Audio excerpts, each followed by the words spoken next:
ایک لڑکا جو بڑا ذہین اور قابل تھا، اس کی ایک کمزوری تھی، اس کے دماغ میں طرح طرح کے خیالات آتے رہتے تھے۔ پھر ایک دن کچھ ایسا ہوا کہ وہ اپنے ذہن پر قابو پانا، فوکس کرنا سیکھ گیا اور اس کی زندگی بدل گئی۔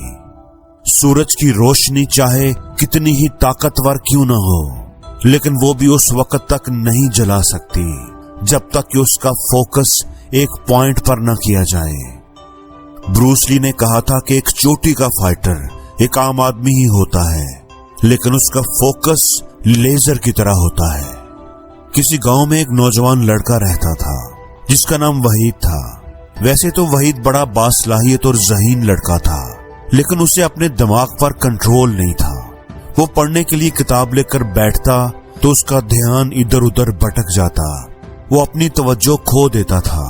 اس کی یہ کمزوری اسے مایوس بنا رہی تھی۔ گاؤں کے ایک بزرگ نے اسے پریشان دیکھا تو اس کی وجہ پوچھی۔ وحید نے اسے ساری بات بتا دی۔ وہ بزرگ مسکرائے اور بولے، بیٹا، ذہن پر قابو پانا واقعی ایک مشکل کام ہے۔ میں تمہیں ایک کہانی سناتا ہوں جو تمہیں اپنے دماغ کی طاقت کو سمجھنے میں مدد دے گی۔ بہت عرصہ پہلے کی بات ہے کہ ایک ماہر تیر انداز ہوا کرتا تھا جس کا نام علی تھا۔ وہ اپنی غیر معمولی مہارت اور نشانے کی وجہ سے بہت مشہور تھا۔ ایک دن ایک نوجوان لڑکا علی کے پاس آیا اور اس سے گزارش کی کہ وہ اسے بھی تیر اندازی سکھا دے۔ علی نے اس کی بات مان لی اور اس کی تربیت شروع کر دی۔ سیکھنے کے دوران علی نے محسوس کیا کہ لڑکا ہے تو باصلاحیت، لیکن اس کا ذہن بہت بھٹکتا ہے، وہ نشانے پر مکمل توجہ نہیں دے پاتا۔ یہ دیکھ کر علی نے اسے سبق سکھانے کی ترکیب سوچی۔ اس نے لکڑی کی بنی ہوئی ایک چڑیا کو ایک درخت کی شاخ پر رکھا اور بولا کہ اس کی آنکھ میں نشانہ لگاؤ۔ لڑکے نے نشانہ لگانے کے لیے اپنی کمان کھینچی تو علی نے اسے روک دیا اور پوچھا کہ تمہیں کیا نظر آ رہا ہے؟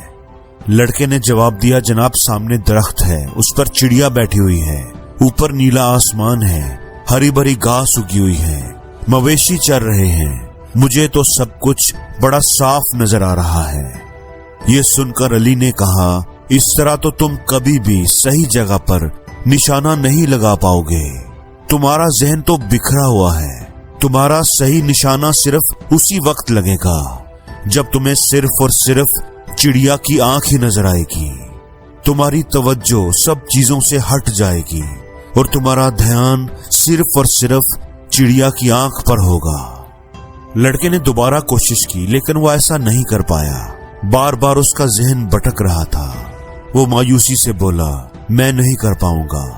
علی مسکرایا اور بولا کہ تم کر سکتے ہو، مگر تمہیں اپنے ذہن کو قابو میں رکھنے کے لیے اسے سدھارنا ہوگا، جیسے ایک جنگلی گھوڑے کو سدھارا جاتا ہے، ایک جانور کو سدھارا جاتا ہے۔ صبر کرو اور مسلسل پریکٹس کرتے رہو، ایک ہی چیز پر دھیان لگانے کی پریکٹس۔ لڑکے نے علی کی بات پر عمل کیا اور روزانہ دھیان لگانے کی، یکسوئی کی پریکٹس کرنے لگا۔ آہستہ آہستہ اس کی توجہ بہتر ہوتی گئی، اپنے خیالات پر اس کا قابو بڑھنے لگا۔ کچھ مہینوں کی محنت کے بعد جب اس نے نشانہ لگانے کے لیے تیر کمان پکڑا تو اب اس کی نظر صرف اور صرف چڑیا کی آنکھ پر تھی، اپنے ہدف پر تھی، باقی ہر چیز اس کی نظر سے اوجھل تھی۔ اب کی بار جب اس نے تیر چلایا تو وہ سیدھا جا کر چڑیا کی آنکھ میں لگا۔ بوڑھے آدمی نے کہا کہ جس طرح اس تیر انداز نے اپنے ذہن پر قابو پا کر اپنے کام کو بہتر بنایا، اس طرح تم بھی اپنے ذہن کو قابو میں رکھ سکتے ہو، لیکن اس کے لیے تمہیں مسلسل پریکٹس، صبر اور محنت کی ضرورت ہے۔ تو سب سے پہلی چیز جس کی تم نے پریکٹس کرنی ہے وہ ہے مائنڈ فلنس، یعنی اپنے حال میں رہنے کی، موجودہ وقت میں رہنے کی پریکٹس کرو۔ بار بار اپنے دماغ کو ماضی یا مستقبل میں نہ جانے دو۔ دوسری بات یہ کہ پوموڈورو ٹیکنیک کا استعمال کرو، یعنی 25 منٹ کے لیے فوکس کے ساتھ کام کرو اور پھر 5 منٹ کی بریک لو، اس سے تمہارا ذہن فریش رہے گا۔